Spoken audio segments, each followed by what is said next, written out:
এবারে জন্মাষ্টমী নিয়ে সবার মধ্যে একটা কনফিউশন রয়ে গেছে, সোমবার পালন করা হবে না মঙ্গলবার।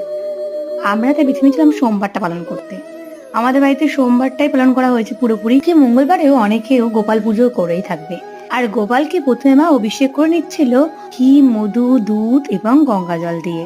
ও ছোট গোপালকে তার নতুন জামা, হার, কানের, এমনকি তার মুকুটটা পরিয়ে দেওয়া হবে।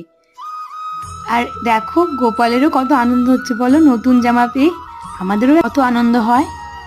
জানো মজার ব্যাপার একটা ঘটে গেছে যে আমি গোপালের জামা কিনে নিয়ে এসেছিলাম, তোমরা হয়তো দেখেছিলে, শেয়ার করেছিলাম। তো সেগুলো মা রাখির দিনই পরিয়ে দিয়েছে গোপালকে। হয়তো গোপালেরই ইচ্ছে ছিল যে রাখির দিন তার নতুন জামা পরার। যা হয় ভালোর জন্য হয়, ঠাকুর নিজে চেয়েছে তাই হয়েছে। সকালবেলাতে আমাদের বাড়িতে এই মাখন, বিভিন্ন মিষ্টি ফল দিয়ে তারপর পুজো আরতি করা হয়। আর সন্ধ্যাবেলা কি করা হয় সেটা তোমরা দেখতেই পাবে। আজকের মতো এতটুকু।